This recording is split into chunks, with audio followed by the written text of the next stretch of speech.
2 days ago there was a bit of a storm with 30-mile-an-hour winds and 50-mile-an-hour gusts, and I cycled to work on a tree-lined cycle path.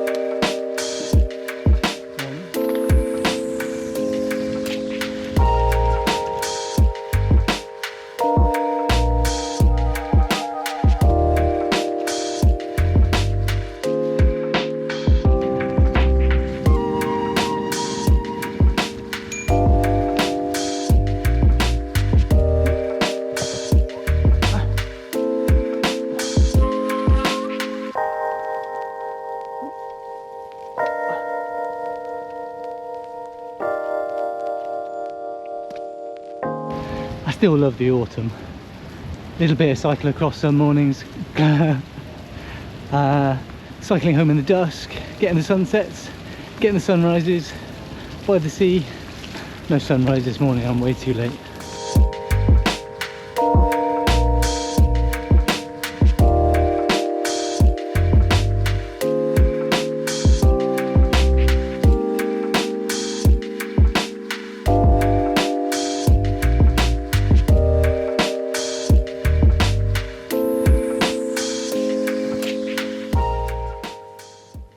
I don't think I've ever actually described how we teach anatomy here at Swansea University, because lots of places teach anatomy and lots of places teach similar students, but everybody does it in a different way, teaching similar stuff but in a different way. At Swansea University, I don't know how unique we are, but we're quite weird. As the person that runs all of this, notionally, I give this talk all the time to students that are thinking about coming here, to new students, to people that are visiting, to other... I talk about this all the time, so it's kind of... it's like a standard spiel that I give. So, what do? We have a number of anatomy labs, so we can teach in here, and we can teach in here. In fact, this is one big room. We've got a sliding wall, so we can make this a big, we can make this a big space, or we can make it two smaller spaces. Hi, Greg. Actually, we call this, that's really good timing, because we call this Greg's wall, because Greg was the one that financed this wall. Greg's figuring out a new IP camera for some of our teaching, look.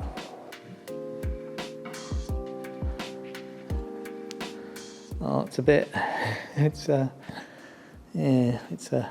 network camera. I think it's been a bit slow. And we teach in here, not a lab. Does have skeletons though. And we can teach in here, also not a lab. You can see we've got some couches at the back, so these rooms are configurable to do whatever we want to do in them, as long as it's not lab stuff. And we can teach in here. This is the main anatomy lab. The prosection room is back there, where we have human material. Not going to take you in there because of security reasons. But in here we have lots of models, and this was always designed as a space not just to teach in, but to study in. So students can come in here at any time and study with all these models, and all of these models. But how do we teach? Well, if we think about the medicine programme, this is what we were set up to do. We were set up to teach 75 medical students a year. We now teach about 150, 160. We teach anatomy over the 2 years. If we think about the first year medical students, at the beginning of the week, on the Monday morning, their first lecture is an introduction to the case. So a clinical case that gets them thinking about a clinical problem for the week. Maybe a patient will be introduced with signs and symptoms, what investigation should be done, what differential diagnoses might you make. Many of those questions won't be answered, and the students will go through the week and do their learning, and at the end of the week that will be discussed. They'll figure out what's going on. The second thing they do straight after that is come to anatomy. We have them for 3 hours. We split them into 5 groups, and we have a teacher in each one of those rooms that I just showed you. Now, the interesting thing here is that we've got a number of anatomists, but we have a huge number of clinical teachers that come in and teach. The way this course is funded is a little bit special. There's money that goes into the local NHS trust that buys sessions, buys time, and teachers come in to teach. So clinical teachers. So we will have every week a radiologist teaching radiological anatomy. We will have a surgeon teaching relevant surgical anatomy. We will have an anatomist covering things. Then if we're doing the musculoskeletal system, we might have a musculoskeletal physiotherapist in. If we're doing the oral cavity, we might have a speech therapist or a dentist come in. So we get people that use this anatomy clinically every day in their jobs to come and teach the anatomy. And that's not because they know the anatomy really well.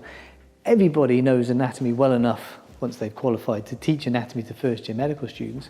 We get them to come and teach, to demonstrate how they use this clinical anatomy knowledge, why you need to understand what we're trying to teach you. So in each one of those stations, you might be using plastic models to study whatever we want to study. You might be using cadavers to look at the real anatomy. We might be using skeletons. Radiologists will be teaching using radiographs, but they won't be using these old films. They will, of course, be using their own collections of digital radiological images because that's how it's done these days, and they have huge collections. Radiologists are great teachers. Hey, everybody's great teachers. So then that means that each teacher has a station for the whole morning, and they have to repeat themselves 5 times as students come around to each station. And sometimes we might be talking quite a lot. The other purpose for having clinical teachers teaching anatomy is I try to get them to think about what are the most important things that a student should know, or what is conceptually difficult to understand and needs a bit of help explaining, to focus down their teaching a little bit. There's a huge amount of anatomy to learn. If we taught you all of it on a Monday morning, you wouldn't take it all away with you. You have to study in the week and in the future to really get it. But in the teaching, we focus on these are the things we know are difficult. Let me describe it to you or demonstrate it to you. Or these things are really important. Let me make sure you understand it. So we're teaching a topic in that week. Maybe say it's the anatomy of the shoulder, and as students rotate around the 5 stations, they'll see the anatomy of the shoulder from different perspectives: radiological, vasculature, muscle, and by the time you've gone around all 5, you'll have a good understanding of the anatomy of the shoulder, and then you can spend the rest of the week studying. Oh, that's a leg, but a bad example. You can spend the rest of the week studying so you really understand it. Now, models are a great way of studying anatomy because they're 3-dimensional, they're colourful, they're clean, you can take them apart, you can see how everything is arranged and organised. And you've probably seen me do a lot of that, so we can see the shapes. Now, we're always considering students with different abilities, and by abilities in anatomy, we're often thinking about visuospatial abilities. Your ability to recreate a 3-dimensional structure or series of structures in your mind. If you've got a strong visuospatial ability, anatomy is easy, and you're probably going to become an anatomist or a surgeon. Well, but if your visuospatial ability is moderate to weak, you can still achieve great things. You can still understand anatomy in great detail and become a surgeon or an anatomist. But it might take, if not a bit more work, than working in different ways and with 3-dimensional stuff. And that's why I'm so keen about 3-dimensional stuff. To be honest, I don't think the good students need me. I think the good students will succeed despite me rather than because of me.